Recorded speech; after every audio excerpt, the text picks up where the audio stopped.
ரொம்ப நன்றிண்ணா. First students எல்லாம் ஃப்ரீ. ஏப்பா நம்ம சொத்தா அது இறைவன் சொத்து. எனக்கு வந்து ஒரு ஃபர்ஸ்ட் 18 வயசுல இந்த ஆன்மீகத்தை பத்தி தெரிய வந்தது. அண்ணனும் சொல்லி கொடுத்தாங்க. அப்ப வந்து எனக்கு வந்து கொஞ்சமா சில விஷயங்கள் சொல்லி கொடுத்துட்டு இருந்தாங்க. தியானம் பண்ண சொன்னாங்க, மூச்சு பயிற்சி எல்லாமே சொல்லிட்டு இருந்தாங்க. எதுக்குன்னா இந்த ஞானத்துல டிராவல் இருந்தது, ஞானம் பெறணுங்கிறது. ஆனா அந்த ஞானம் தெரியாம எத்தனை நாள் போயிட்டு இருக்கேன் நானு. எனக்கு என்னன்னே தெரியல. அந்த பயிற்சியில வந்து ஒரு அமைதியை மட்டும்தான் கொடுத்தது. சரி, அந்த ஞானங்கிற ஒரு விஷயத்த எனக்கு கொடுக்கல. இன்னைக்கு வந்து நீங்க சொல்லிருக்கீங்க, உண்மையாலுமே எல்லாரும் ஞானத்தாடைன்னு சொல்லுவாங்களே, அது என்னன்னு சொல்ல மாட்டாங்க. நீங்க சொன்னதுக்கு அப்புறம் தான் ஒரு புரியுது. உண்மையாலுமே ஏத்துக்கக்கூடிய விஷயமா இருக்கு, மனசு பூர்வமா உணர்வு பூர்வமா ஏத்துக்கக்கூடிய விஷயமா இருக்கு. அந்த மாதிரி ஃபுல்லா ஈஸியா புரியுற மாதிரி இருக்கு. நல்லா ஃபர்ஸ்ட் ஆஃப் ஆல் நீங்க இந்த ட்ரைனிங்கோ இல்ல இந்த உபதேசம் எதுவோ வேணாலும் வச்சுக்கலாம். நம்ம இந்த பிரேக் டவுன் எனக்கு ரொம்ப பிடிச்சது. ஸ்டார்டிங்ல இருந்து நீங்க அந்த பேஸ்ல இருந்து ஸ்டார்ட் பண்ணி எப்பயுமே வந்து ஃபண்டமெண்டல் ஸ்ட்ராங்கா இருந்தாதான் வந்து அண்டர்ஸ்டாண்டிங் கரெக்டா இருக்கும்னு சொல்லுவாங்க கடைசி. ஸோ இந்த பிரேக் டவுன் எனக்கு ரொம்ப நல்லா பிடிச்சிருக்கு. அதுலயே மேக்சிமம் அந்த இனிஷியல் கொஸ்டின்ஸ் எல்லாம் ஆன்சர் பண்ணிட்டு, அதுக்கப்புறம் இந்த குரூப் செஷன் ரொம்ப பிடிச்சிருந்தது. எனக்கு இருக்கிற கேள்வி மத்தவங்க கேட்கும் போது எனக்கு தோணாத கொஸ்டின்ஸ் மத்தவங்க கேட்டப்போ ஓகே இந்த வியூ இருக்கு, இந்த பெர்ஸ்பெக்டிவ் இருக்குன்றது எனக்கு கிளியரா தெரிய வந்தது. ஓவராலாவே எனக்கு ரொம்ப ஹெல்ப்ஃபுல்லா இருந்தது செஷன். தேங்க்யூ. உங்க பேச்சை மிஸ் பண்ணக்கூடாதுன்னு இப்போ ஒரு 100 கிலோமீட்டர்ஸ் டிரைவிங்ல கேட்டுட்டு வந்தேன். இது உண்மையில நீங்க உண்மையில உங்களோட இந்த சேவை எல்லா மக்களுக்கும் போய் சென்று சேரணும். அதான் என்னோட மிகப்பெரிய ஒரு ஆவல் தம்பி. ஏன்னா நேற்று கூட ஒரு மிகவும் பாதிப்பான வீடியோ பார்த்தேன். ஒரு கென்யால வந்து ஒரு தமிழர் போய் தமிழ் ட்ரெக்கிங் ஒரு வீடியோ பார்த்துருவீங்க எல்லாம். அங்க ஒரு குடிக்க தண்ணி இல்லாம, இது இன்னைக்கு கூட நீங்க சொன்னீங்க, அது மைண்ட்ல ஓடிட்டு இருக்கும்போது டக்குன்னு நீங்க சொன்னீங்க, ஆப்பிரிக்கால குடிக்க தண்ணி இல்லாம இருக்காங்க பாத்துனீங்க. நான் எப்ப எதை யோசிக்கிறேன்னா நீங்க டக்குன்னு அதை சொல்லிடுறீங்க. அந்த மிராக்கள் எனக்கு என்னன்னு தெரிய மாட்டேன். கேள்வியோட வருவேன், நீங்க கேள்வி கேட்காம பதில் சொல்லிடுவீங்க. அது ஒரு மிராக்கள். கருணைக்கு மறுபடியும் நன்றி தெரிவிச்சுக்கிறேன். நன்றி. இறைவன் கருணை தான். நம்ம கருணை காட்டுறதுக்கு யாரு? எங்க அப்பனோட கருணை தான். அப்பா வழி நடத்துறாரு. நம்ம ஒண்ணும் கிடையாது. பாடியே கிளீன் பண்ணி வச்சிருக்கோம், சுத்தமா வச்சிருக்கோம். அவர் வந்து அவ்வளவுதான். நம்ம ஒண்ணுமே கிடையாது. இதை ஒவ்வொருத்தரும் அடைய முடியும். அதுக்கு உண்டான வேலையை தான்.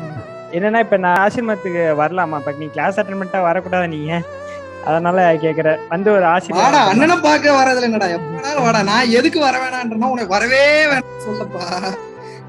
கிளாஸ் மாதிரி இவர்கிட்ட ஏதாவது இருக்குமோ, இவர்கிட்ட இன்னும் ஏதாவது இருக்குமோ, இவர்கிட்ட இன்னும் ஏதாவது இருக்குமோனே நீங்க சுத்திட்டு இருக்கீங்க. உண்மை என்ன உங்களுக்குள்ள தேடுறது. நீங்க என்னையவே பாத்துட்டு இருக்கீங்க, உங்களை எப்ப பாப்பேன், அதனால வர வேணான்னு. மத்தபடி எப்ப வந்து பாக்கலாம். ரொம்ப தேங்க்ஸ். வேற ஒன்னும் சொல்றது இல்லை பிரதர். இந்த ஒரு ஞானியை நான் ஒரு ஞானின்னு ஒத்துக்க மாட்டாங்க. ஆனா இப்ப ஸ்டார்டிங்ல இவ்வளவு இன்டராக்ட் பண்ற அளவுக்கு இனிமேலாம் வளர்ந்துட்டீங்கன்னா அவங்க இன்டராக்ட் பண்ண முடியாது. ஏன்டா அப்படி எல்லாம் எடுத்துக்கிற?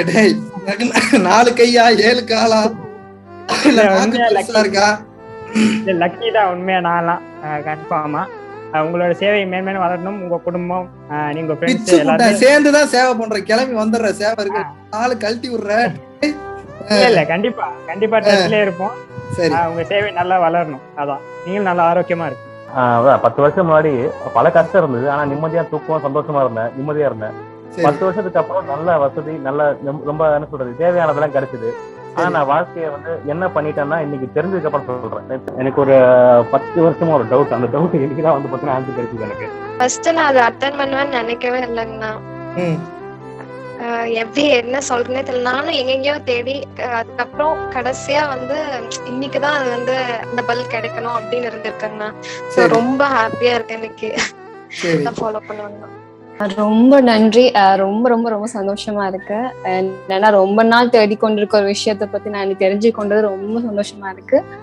அண்ட் என்ன சொல்றது, நிறைய பயிற்சி செய்யணும், நிறைய விஷயங்கள மனசை வந்து பக்குவப்படுத்தி நிறைய அடையணும்ன்றது ரொம்ப சந்தோஷமா இருக்கு. ரொம்ப நன்றி. என்னன்னா நான் ரொம்ப டிஸ்டன்ஸ்ல இருக்கேன். நான் இலங்கையில இருந்து கதைக்கிறதுனால எனக்கு இங்க அவ்வளவு ரிசோர்ஸ் ஒண்ணும் இல்லை. பட் உங்களோட வீடியோஸ் வந்து பார்க்கறது ரொம்ப ரொம்ப சந்தோஷம். ரொம்ப விளங்கிச்சு. ஏன்னா நிறைய விஷயங்கள் பார்த்துருக்கேன், உங்களோட வீடியோஸும் பார்த்துருக்கேன், நிறைய விஷயம் கேட்டிருக்கிறேன். ஏதாவது ஒரு விஷயம் வந்து எங்கேயாச்சும் ஒரு பிளாக்ல போய் நிற்கும். இப்ப இன்றைக்கு வந்து ரொம்ப ரொம்ப கிளியர் ஆச்சு. ஆனா என்னன்னா இன்னைக்கு வந்து ஒரு கம்ப்ளீட்டான செஷனா இருந்துச்சு. சரி. ஏன்னா இப்ப யூடியூப்ல வந்து வீடியோஸ் எல்லாம் பாக்குறேன்னு வச்சுக்கோங்களேன், அதுல வந்து என்னதான் அந்த வீடியோ முடிஞ்ச உடனே ஏதாவது டவுட்ஸ் வந்துட்டே இருக்கும். ஆனா இன்னைக்கு வந்து ஒரு கம்ப்ளீட்டான செஷனா இருந்துச்சு. இனிமே வரும், கண்டிப்பா நீங்க சொன்ன மாதிரி வரும். ஆனா மத்த மாதிரி இந்த சின்ன சின்ன வீடியோஸ் பாக்குறத விட ஒரு அதை விட ரொம்ப பெட்டரான ஒரு கிளாரிட்டி இன்னைக்கு நீங்க கொடுத்துருக்கீங்க. அது போக நான் இந்த செஷன் அட்டென்ட் பண்ண முடியும்னு நினைக்கவே இல்லை. அதெல்லாம் நான் எதுவுமே கேட்கல, ஹாப்பியா அட்டென்ட். அதனால ஜாலியா இருக்கும்.